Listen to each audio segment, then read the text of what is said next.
Oh, it's time for another edition of the Daily Racing Form Weekend Preview. I'm Gino Buccola alongside Alexa Zepp. Alexa, we have a fun weekend of racing coming up at Keeneland, and we're going to get to see the horse of the year running with Torpedo Anna over at Oaklawn Park. Just another big weekend of action. How's everything going on your end? I mean, it's going great. It's April in Lexington, Kentucky, which is the season for Keeneland. We run twice a year, just a short month meet in April and October. And the whole city comes alive for Keeneland. There's tons of out-of-towners. The track's sold out every day. Everybody's dressing to the nines at the racetrack. I mean, it's just such a fun time. So I'm great. And I love Torpedo Anna, who we're going to talk about. So very exciting weekend. So for all of you out there, if you want to follow along and play some of the races this weekend, we have a great offer for you with the unlimited cards. They're all you can play past performances. For $10, let's say on Saturday, you can click on any track that you want, look at any of their past data. That's what past performances are, the prior races that horses have run. So this is like that big newspaper looking thing that you have when you're out at the racetrack, Alexa. It's cool. So for $10, you can check out all these different tracks. You can play multiple tracks, and maybe whatever race is coming up next. I think that's kind of the style a lot of people play when they're out at the track. Yeah, because that's one of the great things about horse racing is it's constant action. Like any time of any day, somewhere in the world, there's a race running. Yep. And on big days like Saturdays and Sundays, all across the country, all across North America, different levels, different surfaces, everything you need. So you can check out all those different tracks and not have to worry about spending money, looking at a track that you may not be playing a whole heck of a lot. Check out those all-you-can-play past performances. All you have to do is scan the QR code on your phone. It'll take you right there, and you'll be able to click on them. So now the important part, Alexa, let's see if we can make the folks some money coming up this weekend. On Saturday, we move on out to Keeneland for the Lexington. Now, this is a Kentucky Derby points race. There are points offered to the top 5 finishers, but it's like a last chance points race for horses that maybe already have a good set of points earlier on. None of these horses would be able to make the Kentucky Derby if they were to win. So we won't see them in the Derby, but we could see some of these horses in the Preakness, which would be very likely. And this is the current Derby Watch odds as our colleague David Aragona has set them. We saw Journalism run last week, Alexa, and he's got Journalism listed as the horse who would be favored right now if the Derby were run today. I agree. I mean, that was such an impressive performance from Journalism. I think even though it was a small field, not a whole lot of contenders, it was still a really contentious race, and he just, wow, dug in and did so good. So, David's done a really good job here of kind of setting some odds for the upcoming Derby.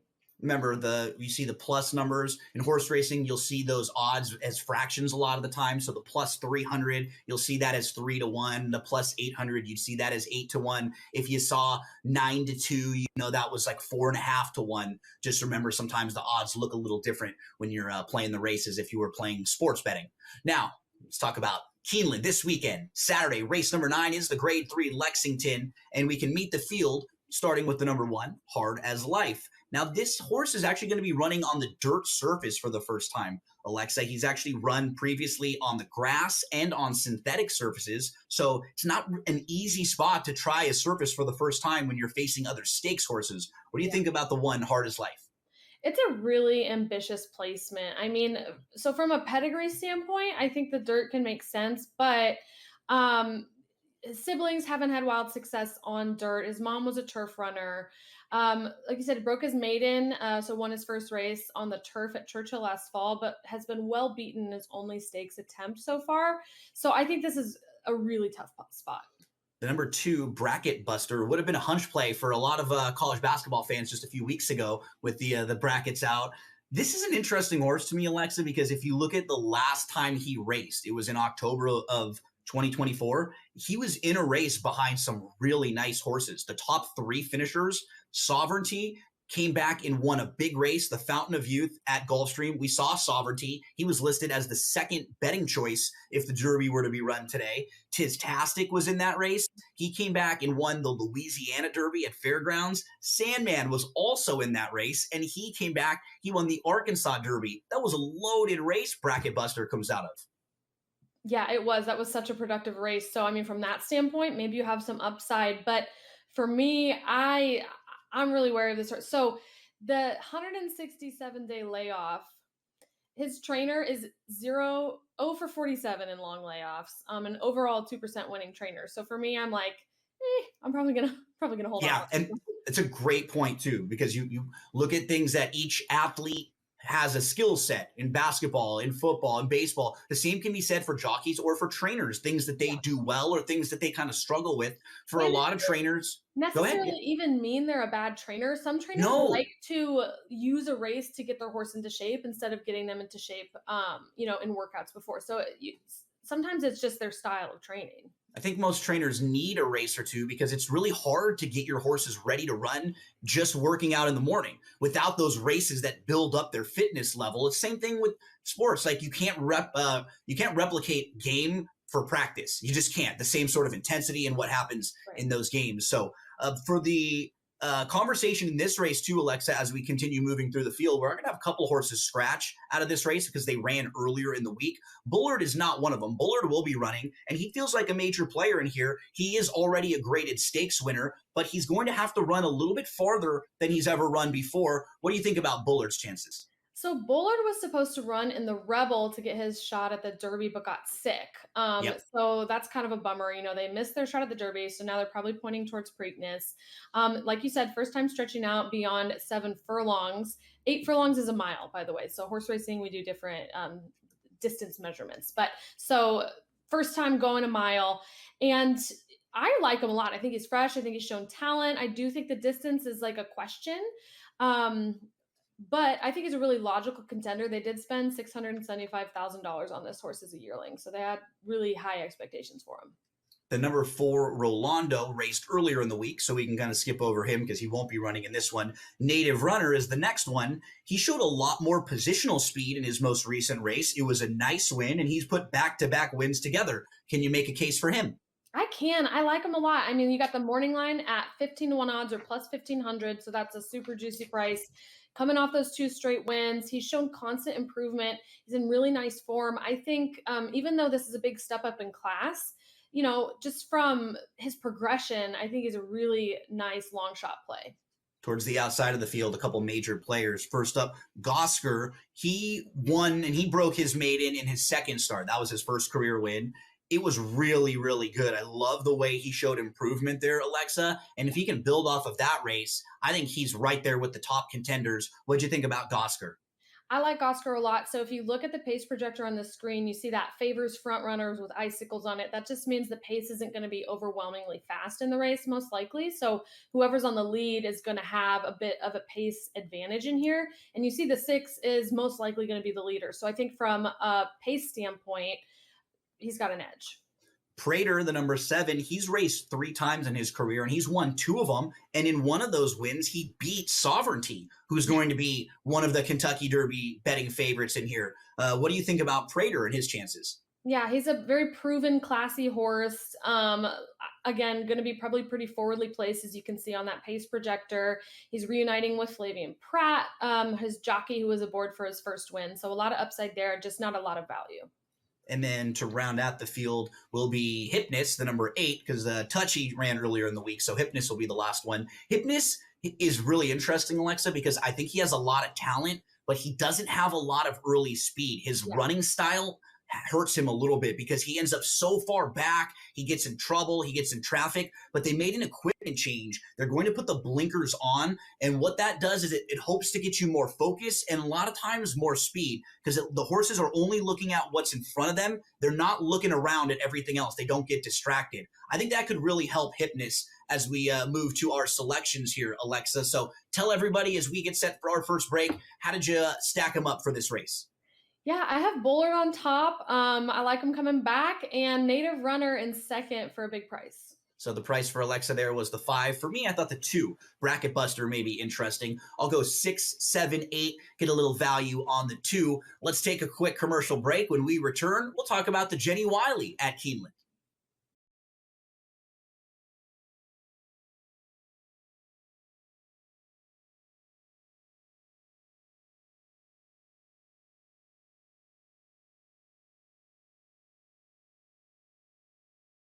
Okay, what tools can you use to measure those things a bit? And that's where you have like force plates and 3D motion right. and launch monitors, things like that. But that's all just sort of like measuring what's happening. That doesn't necessarily explain why one guy's really good and another guy's not really good. And that's where there's still kind of like this ongoing, how do you like continue to do research to understand that better? And I think that's going to last well past my lifetime. The Smiley Show, only on SportsGrid. We know what Chris Sale can bring.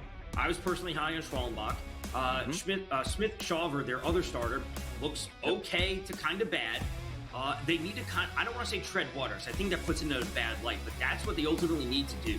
They need to tread water until Strider gets back, until Acuna gets back, and maybe it's just part of the team morale mentality that we're not at full strength, we need to kick things into gear once those guys get here. Pro Baseball Today, only on SportsGrid. These guys are barreling everything right now that are hitting well. Pitching is usually ahead of hitting this time of year, but torpedo bats is what we're reading about, Tom, and I think it's hilarious. Will the pitching be out in front, or are the bats actually this strong? So it's going to develop over the course of weeks. And again, if all teams have the ability to do so, be creative with it and get out there and use it. Game time decisions, only on SportsGrid. After every round, you guys were still up in each other's face, mouthing off before you went back to your corners, trying to get not just the last punch, but the last word. What was the move between you guys? Obviously, you're in there for your fright. It didn't cut him. It didn't stunt him. A point wasn't taken away. There's no reason to even mention something like that. You're in a brawl. Things are happening. Accidents happen. Only on SportsGrid.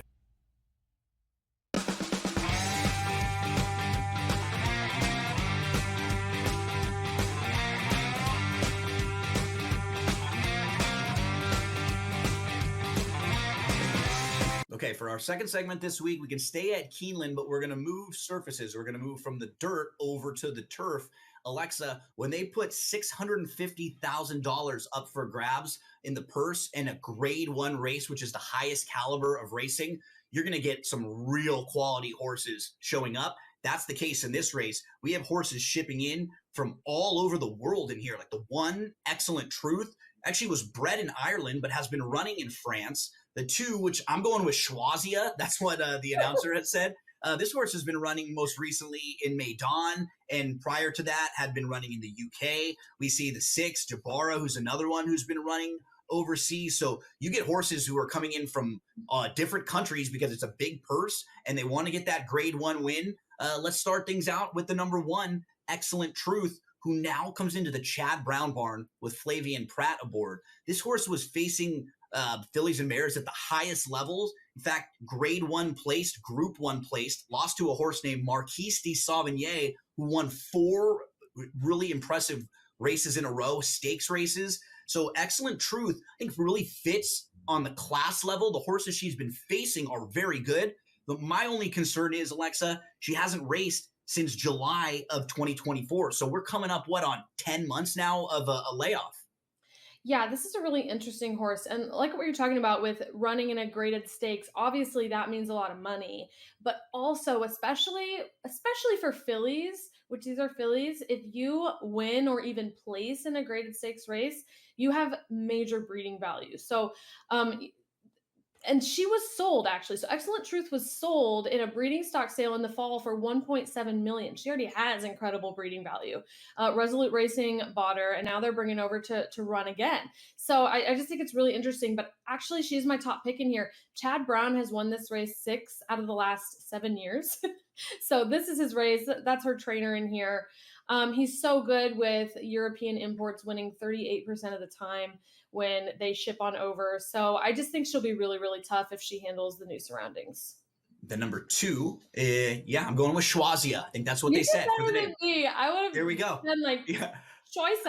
Yeah, listening to the races, that's what the announcer said. And when I was watching one of those races, when she ran in Dubai, she beat a horse named Cinderella's Dream. Cinderella's Dream finished second in the Breeders' Cup Filly and Mare Turf here last year. So when you're wondering, how do the races compare from different countries? That gives you like a really good kind of measuring stick for the U.S. racing. So I think Schwazia fits pretty well with this group, Alexa. I think so too. I mean, she's so classy. We've seen that throughout her career. She's run basically only in stakes for a very long time. Her time form ratings, which we show on the screen there, that spotlight figure, that 113. So they're just really peaking. Like she's really fast, getting better, versatile horse. So I think she's a serious contender.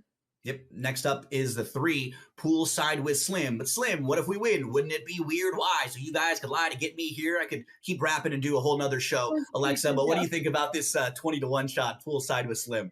I mean, so she's an improving 4-year-old. She runs well here, but this is a big step up in class, so a bit of a question mark. And you get those odds on that with 20-1 or plus 2,000. So it shows you how difficult the race is because she's not in bad form, but she's just not necessarily won races that are this tough yet. So she might be kind of a sneaky, fun horse to use in like trifectas and stuff like that because she could absolutely hit the board in here. Vina Orana has not run in 7.5 months, Alexa. So that's my only concern for her coming into this race because her lone race in the U.S. was good, but then she has a layoff and now she's facing way tougher. Yeah, I agree. I mean, I think this is a big ask after such a long layoff and a big class jump. The race that she did well and has produced several next out winners, but I'm going to pass this time. Be Your Best comes off of a really nice win. You and I were at the Pegasus World Cup at Gulfstream Park, and she ran very well when she won that race, the filly and mare turf. And she has the running style where she shows good early speed. She's going to be close to the front throughout this race. Do you think she can finish and hold on for a big piece? Yeah, I have her as my second choice in here. I think she's just super consistent. She runs really well in top company all the time. And her Keeneland record isn't so great. She hasn't won in 2 starts, but she just ran her best race ever at this distance. Her current form is sharp. She gets Irad Ortiz aboard, which is one of the best jockeys. And so I really like her at the price of plus 600. The number 6 is Jabara. And this is another one of the horses who comes in from out of the country. Jabara, when you're wondering, some of the horses that she's faced, how good are they? She lost to a horse named Porta Fortuna a couple times last year, and that was one of the betting favorites in the Breeders' Cup who came over here. So she's also faced really nice company. What do you think about Jabara's chances? In my opinion, out of the foreign shippers, this is probably the weakest I agree. choice. This is her first time going longer than a mile. I'm passing this time. Yeah, I think you can kind of poke some holes in her compared to the others who are a little more proven at the level, at the distance. Keho Beach is a grade 2 winner, and she's really, really fast, Alexa. We expect to see her right up on the front like you can see on the pace projector. So I think if she wins this race, it's probably that way. She gets out front and she kind of steals it. Yeah, she'll be the one to catch in here for sure. And like you see that pace projector, she can get on a loose lead, which is always an advantage if you can just get away and, they can't make up the ground. So definitely a contender in here. Wesley Ward's her trainer, who is like the king of 2-year-olds at Keeneland. These aren't 2-year-olds, but he's a really successful trainer at Keeneland. Last couple in this field, the number 8, Sacred Wish, who is a grade 1 winner, and she just feels like she's getting better and better, Alexa. In her 11 races, 11 races on the grass, 9 of them have been in the money, top 3, and then 2 fourths. She never runs a bad race. No, she's hit the board, getting first, second, or third in 14 out of her 18 starts. Ran really well here last April in allowance. I think she seems capable off of the layoff. Her closing style fits. Definitely a solid contender in here. I mean, Time From US has her winning, if you look at the picture. And as we move to round out the field, No Show Sammy Joe, this horse hasn't done much wrong, but she's stepping up. It's just a really tough race, Alexa. Yeah, really impressive. I like this horse underneath. I've included it as my 4th pick in here. A significant class test going against the toughest she's ever faced, but a ton of potential upside.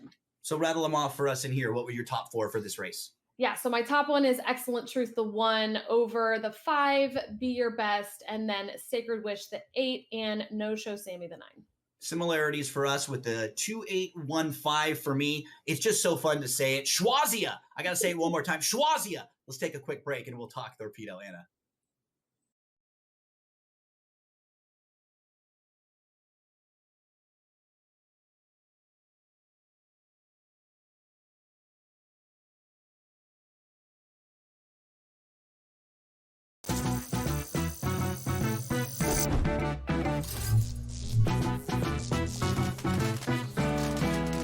Did you know sportsbooks tend to draw up tighter bet lines for events that get even more bettors, like championship games or major matchups? My tip? Try betting on less popular sports. You might have a better shot at beating those odds. Now, go get lucky. See you in Lost Pages. Let's get lucky. The two guys that can do it all. Too much electricity this morning. This is a good time. We're having a lot of fun. I had to do a triple take. Ka-ching! Why? Because of parity. I didn't mean to offend. Yeah, it's not going to happen. Load management is a dirty word. Let him rip. You know what? Circumstances provide the results. What? How do you do this once? Oh, Donnie, you got such a good show there. A network that is booming. The Early Line, only on SportsGrid. They won the game, and a lot of people, I think, are, prematurely writing them off. Like, I heard a lot of people say they're not even making the playoffs this year. What I give them credit for right now, Scott, I'm not going to pencil them to win the division yet. Let's see how they do. What I give the Red Sox credit for, and this sounds like silly, I give them credit for actually trying this year. Pharrell Coast to Coast, only on SportsGrid. Okay, what tools can you use to measure those things a bit? And that's where you have like force plates and 3D motion and launch monitors, things like that. But that's all just sort of like measuring what's happening. That doesn't necessarily explain why one guy's really good and another guy's not really good. And that's where there's still kind of like this ongoing, how do you like continue to do research to understand that better? And I think that's going to last well past my lifetime. The Smiley Show.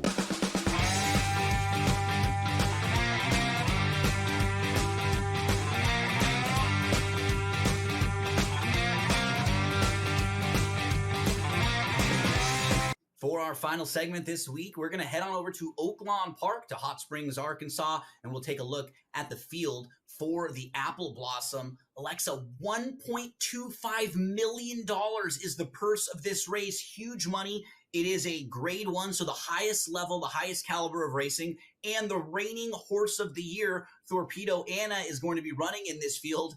And what tends to happen when you have a really, really good horse running in a race that's not like the Breeders' Cup or the Kentucky Derby, a lot of times they scare other horses off.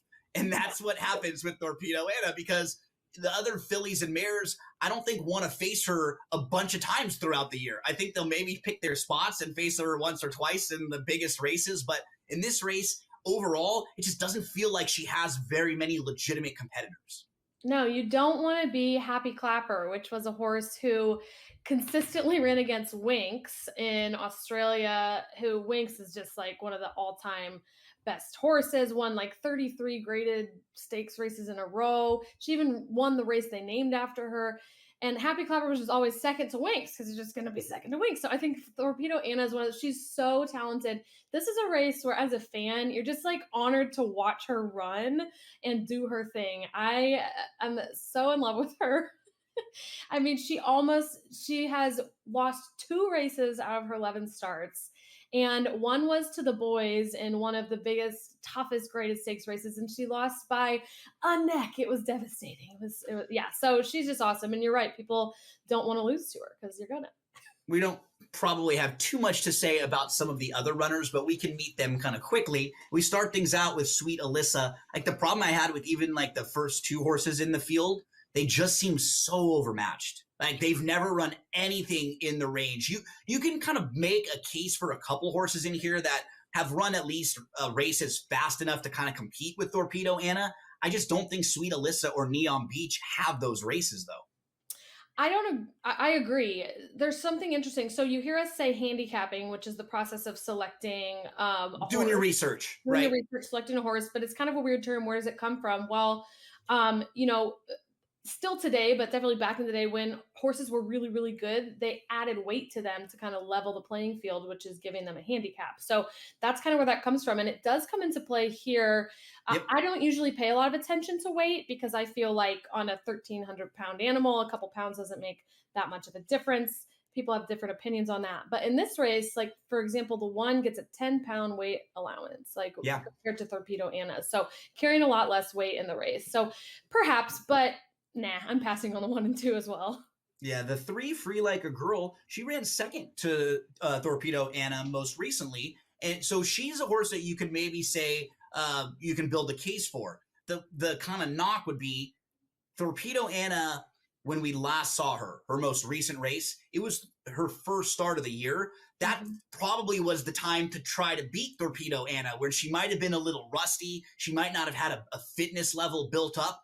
I think she's going to be better as these races move forward. That's why I'm a little worried about a horse like Free Like a Girl. I just think the margin might be a little bigger this time. Yeah, look, Free Like a Girl was sold for $5,500 and is now the all-time richest Louisiana bred with over $2.5 million, I think, in earnings, or $2.25 million. Craziness. Super successful. Got within 4 lengths of Torpedo in that last start. Has tactical speed. Has consistency. Finished 3rd in this race last year. So lots of upside, but I still don't think she'll beat Torpedo Anna. I have her in second, though. Noble Miss, I can't really make a case for her at all, and she's got a year plus layoff. Can you say anything really positive? Nope. Yeah.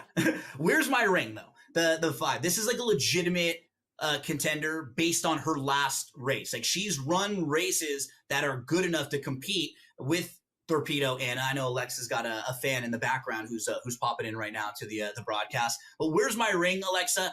I'm worried because she ran such a big race last time. It's hard to put 2 really huge races together, but she, to me, just is the main contender. I think if you're trying to beat Torpedo Anna, or if you're looking for kind of a fresh face. Yeah, I mean, that was such a huge improvement, like that last race. So you're kind of like, wow, are we seeing a new horse, or wow, was that a fluke? So, yeah. I mean, there's definitely question marks there. She can be forwardly placed. She can stalk the pace. So if she just like tuned into her inner horse and now is incredible, then yeah, she could potentially be a threat. Torpedo Anna is the 6. We've been talking about her all throughout the race. Just what makes her so tough. She can show speed. She can come from off the pace. She's proven at the distance. She's proven at the track. As we move to Wild About, Hillary, can you build a case for the horse on the outside at all? I mean, I think she could be the main speed threat. If she clears easily, she could hang around for a piece. But controlling the pace against this group will be tough. Can they beat Torpedo Anna, Alexa? I hope not. Yeah, I don't think so either. 6 on top for the both of us. Whoever you play, however you play them, have an awesome Saturday. Good luck.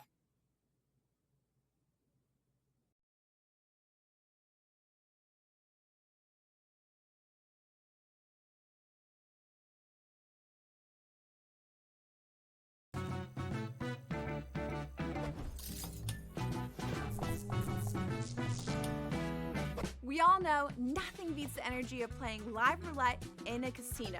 But playing roulette online sure does have its perks.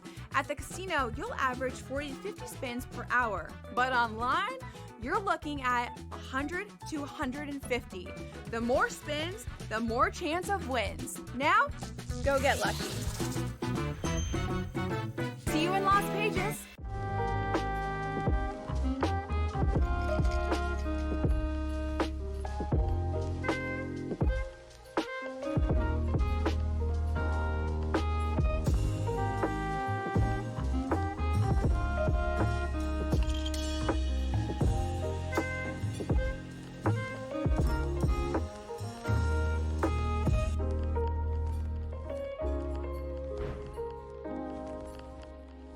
The game is on.